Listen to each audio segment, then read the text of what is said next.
Smart aesthetics, branding, marketing, entrepreneurship.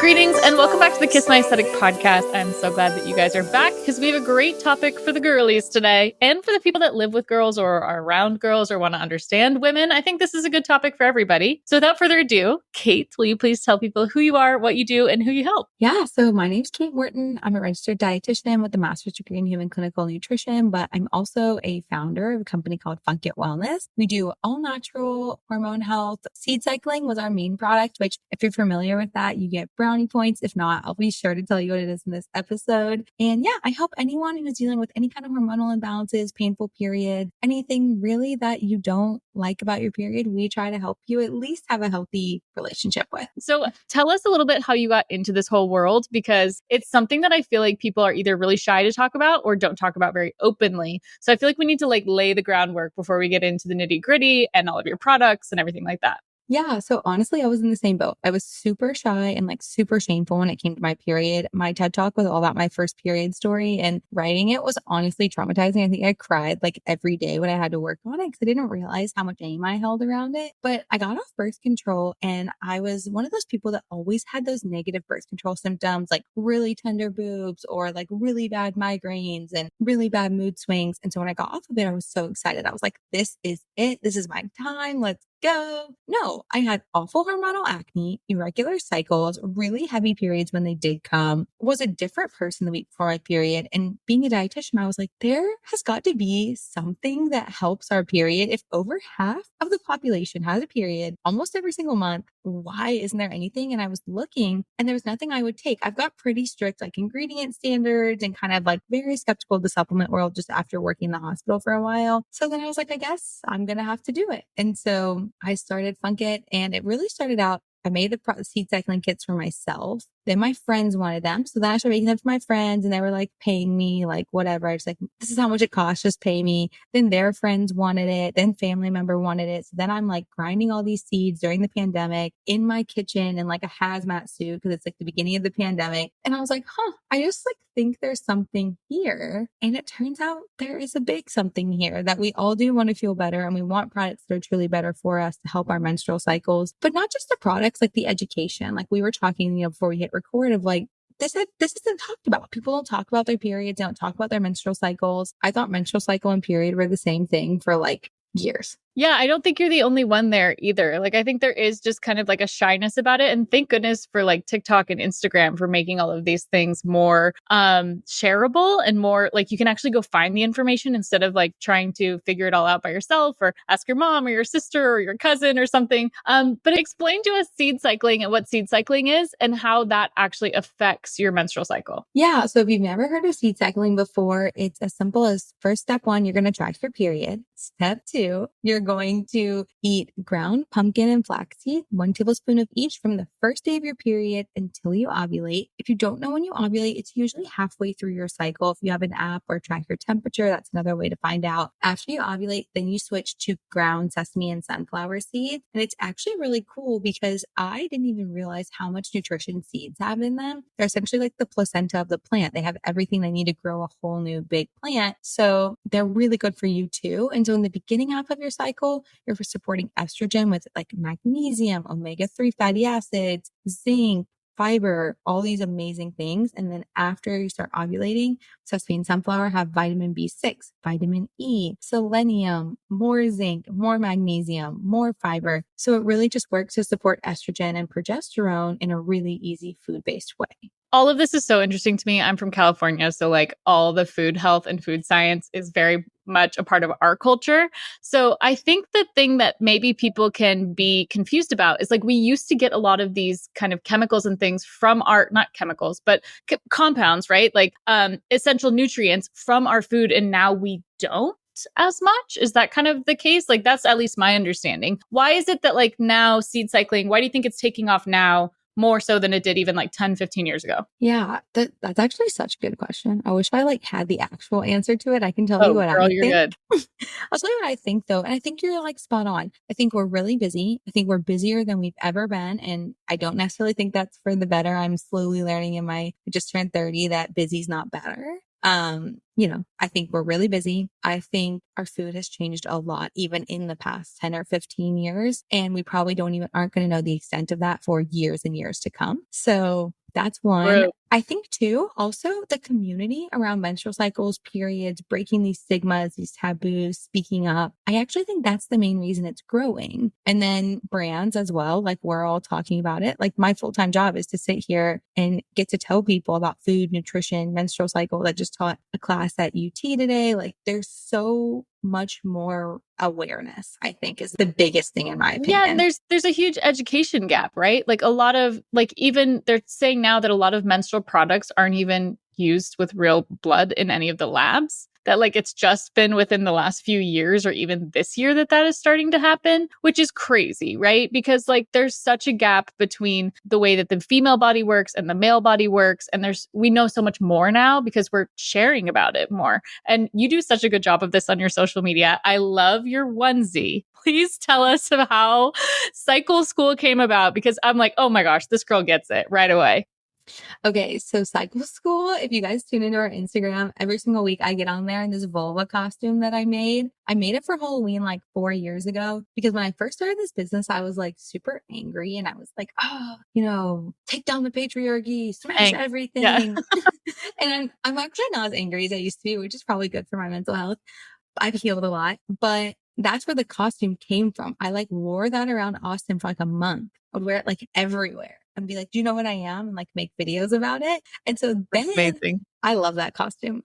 We have a tutorial on our YouTube channel if anyone else would like to make a vulva costume because I got all this stuff from Amazon and I'm making a new one tonight. So that has legs, like pants. Fabulous. It's kind of cold. So Cycle School basically came up because I was like, my main reason for starting a brand wasn't to make money. Cause like, surprise, surprise, if you want to make money, consumer packaged goods is probably not the place to go. True. You're lucky if you break even in this business. And so I wanted to do education and I wanted to make it fun and entertaining and not just boring. Cause I don't know, like I wanted real science-backed education that was fun. So then I was like, let's install this cool wallpaper that's behind me now. And let's put on the vulva costume and the blackboard that we have in there. One of our investors, actually, her partner used to own a school. And so we went and we got to like take all this stuff for free when it was like closing down. And it's like a big whiteboard from like the 90s that we like foam painted because it has nails all in it. Yeah, love it. Love it. No, I think you do something really smart with that. It's definitely eye-catching. It's very millennial forward, right? Like very social media, very approachable. But what I'm actually interested in, and we kind of started talking about before we started recording, is, and I've mentioned it on the podcast before, kind of the intersection of like your creative and mental performance with your cycle. I literally just walked out of therapy like an hour ago and I was telling my therapist, I was like, yeah, I'm on my period this week. So I'm just kind of feeling like slow, but also anxious that I have all these projects and deadlines coming up, but I just like can't seem to want to make moves on them right now. And she's like, girl, rest. She's like, you've done this every 4 weeks for basically the last 15 years. She's like, you can learn to rest. And how much that like entrepreneurship and online entrepreneurship puts so much pressure to like produce, create when we're not always meant to be in that zone, right? Can you speak a little bit about kind of the combination of creativity and mental power around those different weeks and when it's good and when it's not? This is so funny. I'm so glad you're bringing this up because for Cycle School, we recorded those last 4 videos on the first day of my period and I was like not feeling it. But I was going out of town for 3 weeks, so I needed to get it done. And I wasn't going to be in Austin. And we actually just moved it. I just ovulated like 3 days ago. And so we moved it. We're recording all the content tomorrow. And so because I'll feel better and have more energy. So if you're creative or really like just anyone who works, this is like very valuable information. So also true. You're exactly right. And here, I want to preface it by saying, one, productivity is not like a measure of success, but let's be real. We live in a society that sees it that way. And I think the hesitation around talking about syncing your work with your menstrual cycle is, let's be honest, women in the workforce, like I just read a stat, it's going to take like 108 years to close the gender pay gap at the rate we're going. And so we're already fighting for every opportunity, every promotion, it can be a little daunting to then talk about like, oh, here's how I'm going to sync my work with my menstrual cycle, but I'm going to prove to you guys that rest is productive. So, how it works is on your period, this is actually the best time for reflecting, like reflecting, goal Mm-hmm. setting, looking at what worked in the last cycle, what didn't work. This is actually when you have a very, not that you don't have a level head the rest of your cycle, but you pretty much have like no hormones going on your period. So, this is a really good time to just be like, I'm going to sit back and I'm going to reflect and I'm going to plan. This is always my organizing, planning, getting ready, Makes so much sense. gearing up, Yeah. and like you're shedding your own uterine lining and then you're kind of like shedding that other cycle, and now you're like have a fresh new lining and a fresh new cycle, and so that's your planning phase. And you know, like I like to do, like that's like if you have a flexible work schedule like a lot of us do now, I really do like to work from home the first 2 days of my period and like kind of be cozied up on the couch and be able to like have tea. And you know, I, even with all the things I do, like my period doesn't take me out by any means, but I'm still a little tired. Like your body's working Oh, in yeah. overdrive. Or like last week that I hated every single outfit I'd ever owned and wasn't fitting into anything, even though I know I'm eating healthy and I'm working out and I'm taking care of myself. And then I'm like, this week happens. I'm like, oh, duh, that's what that was. Exactly. And so like for me, I have like this similar thing. And so your follicular phase, which is after your period, but before you ovulate, when estrogen's rising, this is like your get up and go, your inner spring, you're very magnetic. This is a great time for like presentations, recording content, giving a webinar, like anything that's going to require you to outwardly be available for other people. This is a great time. So if you can plan, okay, here's the content I want to create, do it in your menstrual phase. Then you actually record the content in your follicular phase. So that's like when your brain is the most creative. Estrogen really makes our brain creative, really pulls us in. Ovulation is actually when you're like the most magnetic or attractive. So I always say like your scent changes, your voice changes, your skin changes. If you're an entrepreneur pitching investors, try to sync investor calls with ovulation cycles. You know, really try to hack the system. And I know that they're hard to get a hold of. I know that like you might have to take a meeting on your period, but I'd be really interested if you track what meetings you're taking when, how they're going. If you do sales, like what's your close rate in your follicular phase and your ovulatory phase and versus your luteal phase, which your luteal phase is your next phase. That's the 2 weeks before your period. And this is when progesterone takes over. And I want to break this into two, because the first week after ovulation, the first week of the luteal phase is like, it's really still good. You're like riding a high from those ovulation hormones. You're still probably feeling pretty creative, engaging, social. When you hit about day 21 of your cycle, that's when your hormones take a dip. If you've experienced PMS, this is when that's going to be happening. Also, like if you have any kind of hormone imbalance, that can be exacerbated. But this is, yes, when the bloating kicks in, when the breast tenderness Yep. kicks in, if you have it. This is not the time you want to be like, I don't feel creative. I don't know. Most people don't feel creative in Sure. this phase. This is like your get it done phase. This is where you are making a list and you are executing. This is like, it's crazy because I know that like my productive hours are shorter in this phase. I have like 4 really good hours a day, but I get so much done in that 4 hours because You're it's like, channeling the rage. yes, it's like headphones on, don't talk to me. Like Uh-huh. even like Megan, who works with me today, we were like working together and we're both in like deep in the luteal phase. And our warehouse is like next to a train track and we share it with like 5 people. And the train was going by and the freight trucks were coming. And we were just like, this is not a vibe. Like we both need to go home and just like work. I got almost my entire week's to-do list done like today. So that's Amazing. like the way I look at it is like, you are actually productive the entire time. You're just productive at different things. And I'm convinced it's a superpower when you start functioning, because also think Yeah. about if you try to film in your luteal phase, like you were just saying, like Yeah. nothing fits, I feel awful. Then you're going to like waste time and you're going to be like, I hate these videos. Mm-hmm. And not even filming. Like, I love that you said, like, kind of focusing on that deep work. So my team and I, we do something kind of similar but different with our team meetings of like, we have a team weekly meeting where we have a snorkel meeting and then we have a scuba. So like sometimes we're just doing snorkel things. And then once a month we get into like deep work. And that's when we're really focused on like, okay, where are we going? What are we doing? This is kind of the planning bit of it. But even to your point before of that, like luteal phase, like being kind to yourself, that you don't have to perform the way you did last week. And I think as women particularly, and entrepreneurs particularly, we put a lot of that pressure on to be like, like, okay, well, last week I was able to do this. Why can't I do it now? Or last week when I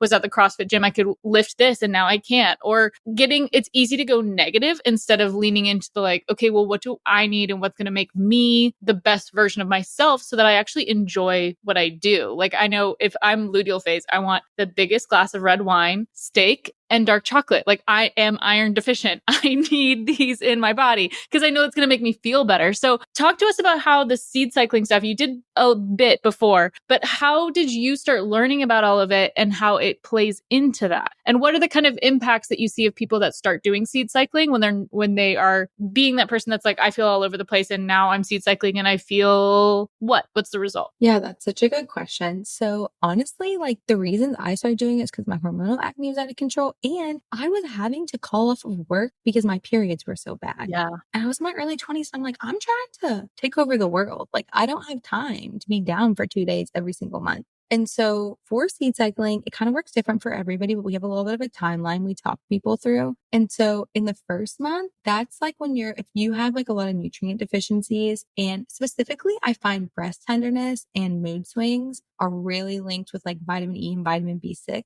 So those we see resolved in the first month. Like, that is something that people in the first month are like, heck yeah, I feel better. Second month, those improve. And then we start to see hormonal acne decreasing, period pain getting less, water retention less, and then generally just like more satisfied throughout your entire cycle. Then month 3, this is like when the golden magic happens, because the egg you released this month, you started forming 3 cycles before, like 90 days before. That's when we get the reviews that are like, I have no period pain. I feel incredible. My period just showed up and I didn't know it was even coming. And then the other thing people say, my digestion's gotten so much more regular because of all the fiber. My hair, skin, and nails feel so much better. So that's the other thing. Also around month 3, migraines seem to go away for people that get the ovulation and then the period migraines. Right. And fatigue. I think fatigue is really the other one because, gosh, that luteal phase fatigue, if you've got a hormone imbalance going on, it can absolutely knock you out. Totally. So you've got all the seed cycling, you're doing this in the pandemic, you're selling it to friends, you're selling it to friends of friends, a family, and then you start the company and kind of start with your product line. Let's talk entrepreneurship a little bit. So which product did you launch with? And then how did you know that you wanted to expand into other categories? Yeah. So we launched with the seed cycling kits because that's like what I knew. And it's so funny because I had like immersed myself so much in this world of like the year of creating the products and like testing them and testing them on myself. And I like assumed the rest of the world like had more education on these topics than they did. Yeah. Yeah. So that was like rough, but we just like started posting on Instagram. Like, I would go to like every event in Austin, run around in the vulva costume. So that's like how it started. And like, really, there was a lot of organic word of mouth. Like, we didn't do any paid advertising, I don't think, for the first like 18 months. So that was all organic. And then after that, our customers are so awesome. Like, they are just like in it to win it. They're like as committed as us. And they just started asking for more things. So then like the next product that came out was our maca powder, which probably by the time this is out, it's going to be discontinued. Oh, I know we're getting rid of it because we released a maca latte and it's just like honestly doing so much better that like doesn't even make sense to me. If actually the other one, but it was a libido product because then that was like the next thing people were like, no one talks about female libido. No one talks about losing your libido on birth control. And so maca was our neck product. And then after that, Revitalize, our perimenopause product, because we had people who were trying to seed cycle, but were in perimenopause, which can start as early as 35, usually around age 40, but their cycles were getting really irregular. So I did a ton of research and like made a new blend for them. And then the next product was Cycle Bites. Oh my gosh. I love those little things. I make those for myself all the time with kind of like the nut butters and the seeds and I'm into it. Yeah. I'm into it. Well, this is like a totally different, it's like a 100% food-based vitamin that has 24 natural and organic ingredients in it. That is equivalent to like, it has the nutrition of a multivitamin in a bite. So like those yummy bites, but packed with like all these other like seaweed for calcium, mushrooms for vitamin D. But then we had to make them taste good and not be hard as a rock. So it took us 120 tries to do it. Woohoo! Yeah, that's a lot of work. So we did that. We made that for our girlies who are on birth control, who were like, hey, I hear you talking about nutrition that birth control depletes, but you don't really have any products for me. And I'm like, you're right. And then that product's also great for people who seed cycling. If you're listening, you're like, this sounds cool, but like, I don't really want to track my cycle. And I know myself and I'm not going to do the seeds every day. Cycle Bites is for you. That's like the other reason we made it. And we actually did a clinical study on Cycle Bites, and they statistically significantly improved quality of life, mood and fatigue, and period pain and hormonal acne. So that was exciting. Oh my gosh, so exciting. And then we launched the maca latte, which is it's a maca collagen cacao latte blend that's like 100% clean, that we launched in November. And it has been just like absolutely blowing up. So what I'm getting from all of these is that you guys really, really, truly, and deeply listen to your audience, which is what I tell my clients all the time. It's like when you've got something that you want to make, it's got to come from the people that are already buying from you in a lot of ways, which also makes me wonder, did you have people throw out ideas for products where you're like, yeah, nope, we're never going to make that. Not going to happen. Yes. Like all the time. Like, and just cause like after doing all the product development I have done, I'm like, honestly, that is such a good idea. I don't have the cash flow to like invest in producing them, like prenatals, for example. True.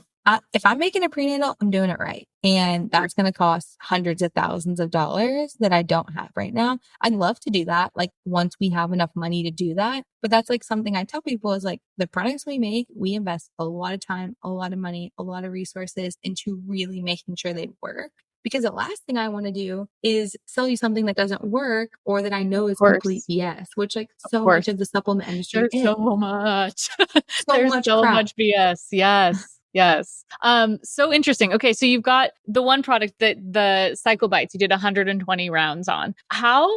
Obviously no one expects things to take 120 rounds, but your research and development timeline to go to market for something that is in your category, we're talking years in advance. Like what are we talking? Listen, I thought I could do it in like 3 months. Ambitious. I was like, yeah, I can do this in 3 months. This is going to be easy.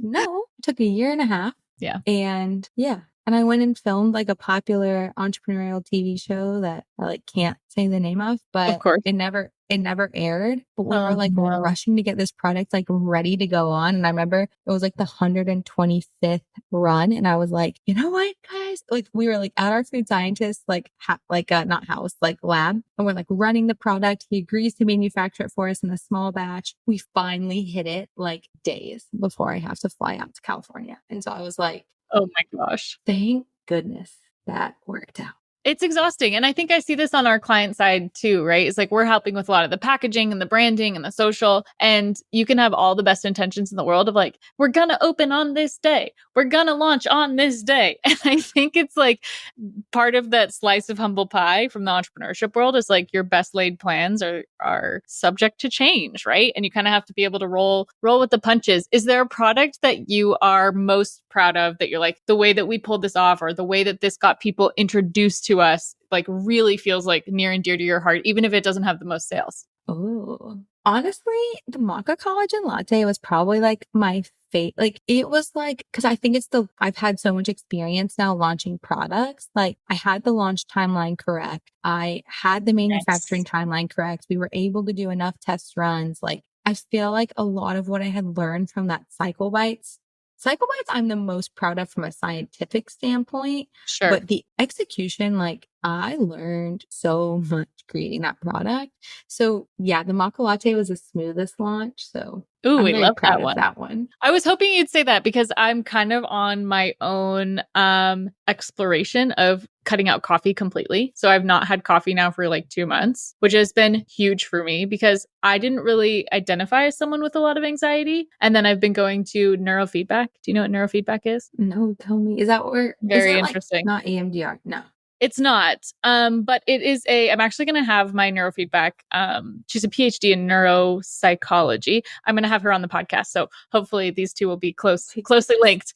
But it's about measuring basically the electrical pulses in your brain and your brain waves, right? And if you're someone that's dysregulated, which around February I really was like very out of whack, is about how do we strengthen the parts of your brain that are weakened and try to regulate down the ones that are hyperactive. So like I said, I didn't identify as an anxious person. My brain map says otherwise because all of that brain activity for me is like temporal, right? So it's all like sight, sound, color. It's like my superpower in my job. But when that's on overdrive, I can't rest. I can't turn off. I can't downregulate, relax. You wouldn't catch me dead in the last 3 years. You wouldn't catch me dead watching a movie on a weeknight. No, I have too many things to do. I'm building this huge business. I don't have time to watch a movie. Like, are you crazy? Was always habit stacking, was always trying to do a million things, and realized that that morning cup of espresso was just basically like pouring gasoline on my brain. Rapidity of speech, ruminating on ideas, not having the clarity, and like using it literally like a drug that it is, because it's caffeine. And I think,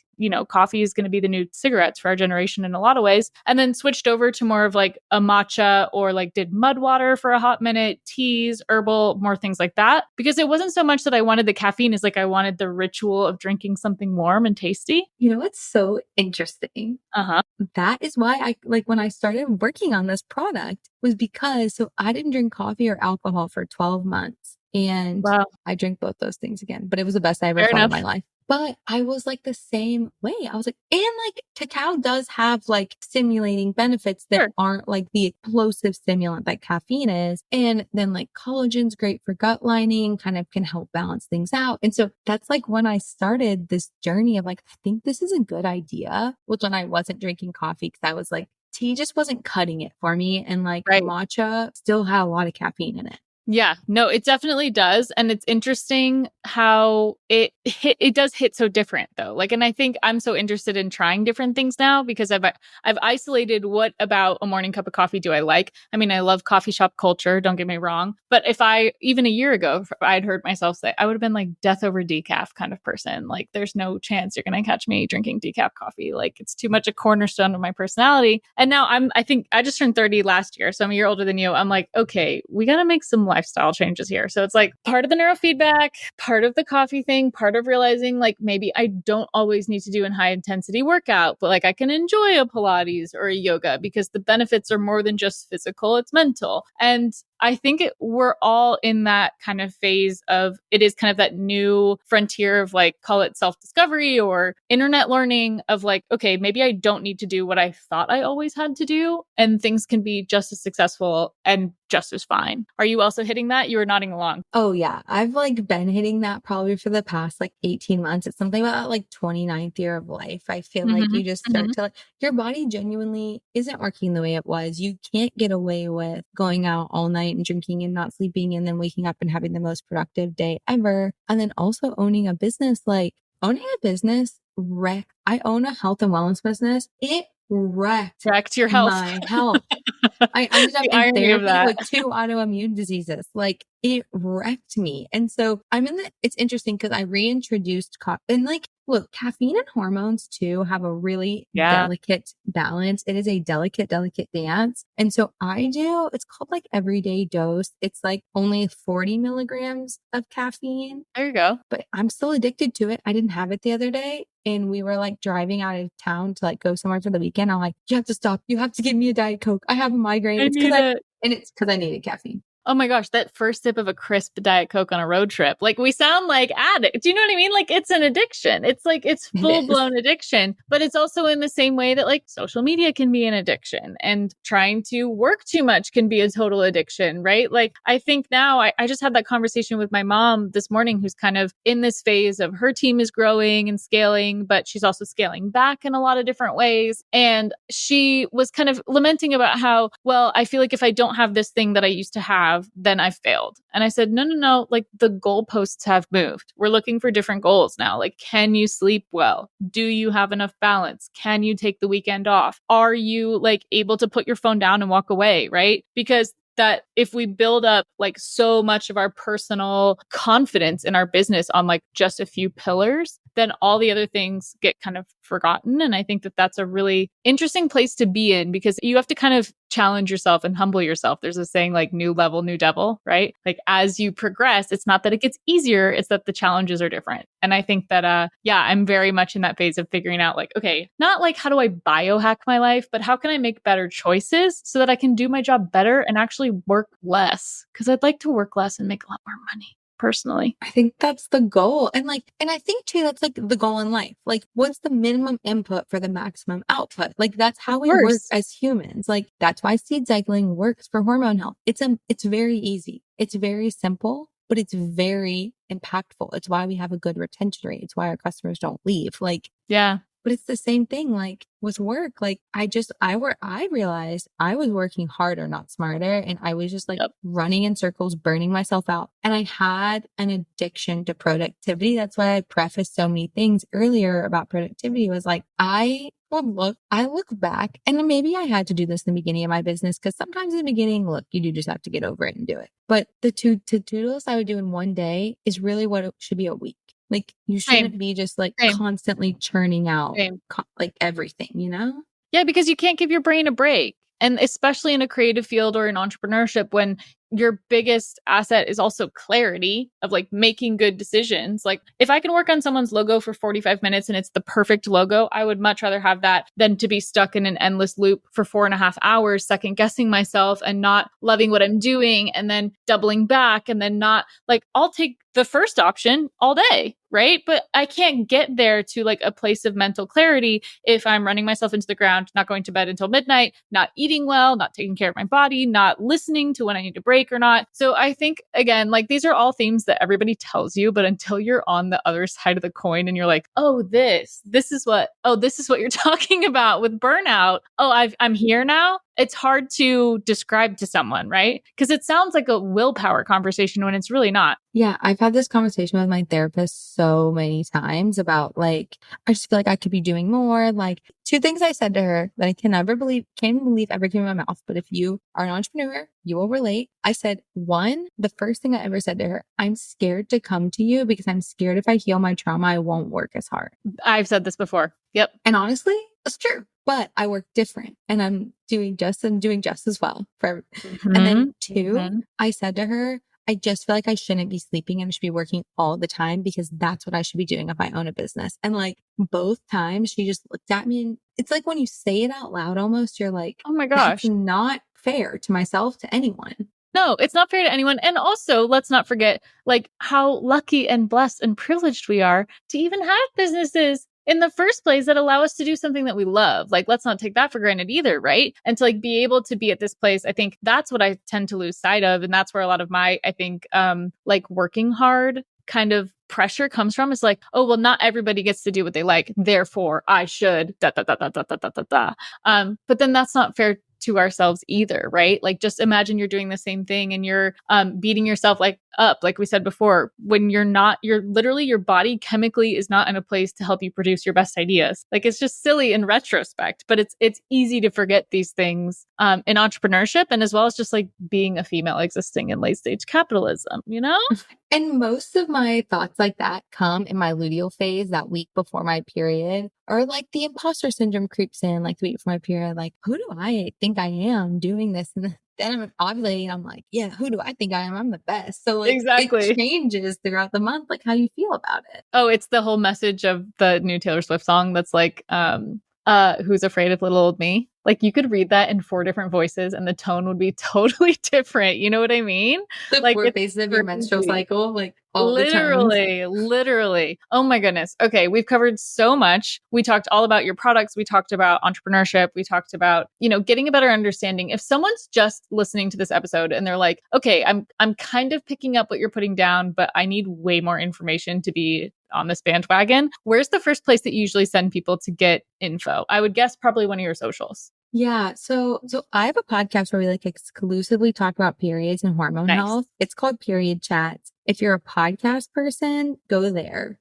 Like I'm a podcast person. I love sitting and listening. Obviously we both are. So Period Chats podcast. And then the next place I would send you, if you're like a reader, is our website, funkitwellness.com. You can pretty much type anything into that search bar at the top and some piece of content will come up. And then our social channel, like if you're going to do a deep dive, like read blogs. Sure. But then our Instagram and our TikTok, Funk It Wellness. that's like where it's going to be bite-sized, like easy to understand, funny. Cycle school is like what it's called, like each week, like kind of breaking it down. So a little bit of something for everybody. That was a goal because like everyone on our team consumes content very differently. So we try to hit in all the places that we can. How did you come up with the name for Funk It Wellness? I, again, was angry. I was an angry 25-year-old and I had not quite like gotten the products tweaked yet. And I was in my luteal phase. I was like raging. I had like just met with some investors. This is like really early on. I like made them sign an NDA, which like, oh my God, I can't even believe I did that. It's like literally so embarrassing that I did that. They probably were like, who is this girl? And they were really nice. Like, don't get me wrong. Like they were nice. But they were just like, honestly, like, I just don't think people really care about period health. Like, I don't think it's like going to be a trending category. And I was so mad. And I was just meeting with them, not even about like to invest in us, not about anything like that. It was just like, I'm a dietitian. I'm not a business person. They were friends of friends. I was just trying to get a feel for the market. Going to investment bankers was probably not the right choice for that, but that's who I knew at the time. And I was just so angry. And so it's a play on words, obviously. I got wellness. And so that was kind of where it came from. I was like super angry. And like, then that kind of just took the attitude of like, in everything. It's like, okay, funk it. Like, I'm going to do this. I'm going to try. I'm going to put myself out there. We're going to see where it goes. And then obviously it's stuck because it's memorable. It's a little polarizing. Not everybody loves it, but we're not for everybody. Hey, that's exactly it. I mean, the podcast is called Kiss My Aesthetic because it was a riff on Kiss My Ass, which is basically a way to say, fuck you, I have taste. So same. It's like, I get it for sure. Yeah. Not for everybody. Like, and that's Not what for I think everybody. in business. Like, if you're listening and you're like newer in business, I mean, I'm still pretty new. I'm only 4 or 5 years in, but like, you're not for everybody. You won't be for everybody. Your brand will never be for everyone. And my biggest regret is I spent a year trying to go really wide. And that was such a waste of time. And like, I still regret that. Like I invested $10,000 in PR that I didn't need. For a launch that we missed by 6 months for those cycle bites. Oh my gosh.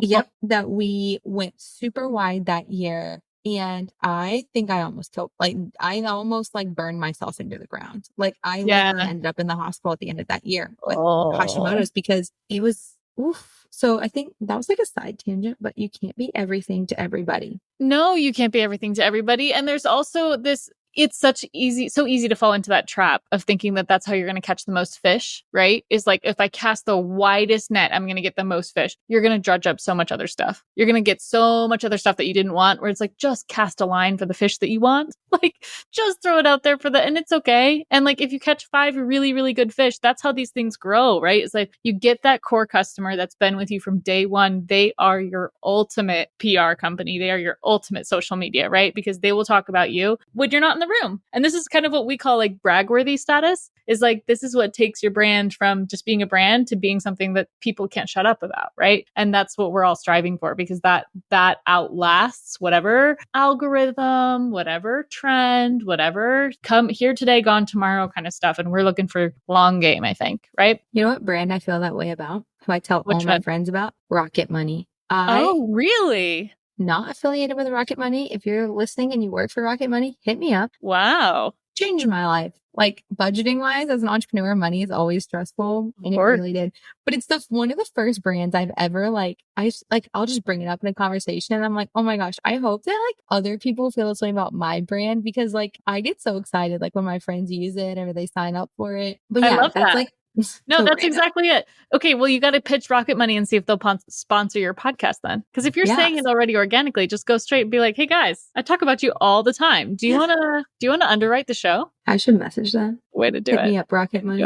For real. Well, where can everyone find you, follow you, get more of that good stuff? I know we said Funk It Wellness on socials and Period Chats, your podcast. Is there anything that we're missing? So Carbs and Kate, like a piece of bread, Carbs and Kate is my Instagram. I also run a private clinical business for hormone health as a dietitian. I do that at night. I've got a little bit of a wait list, but if you're listening and reach out to me, I'm licensed in like 20 states. So I also do that because I really did just feel like I was like, oh, the products are great, but I want to like get back in one-on-one with people. So yeah, all the things. Oh my gosh. Well, thank you so much for spending time with us today. I really appreciate it. And guys, if you enjoyed this episode, please share, save, follow, put it somewhere, tell a friend. We would love also your review anywhere that you listen. And we'll catch you next time. Thanks so much, Kate. Thank you. See ya. Bye.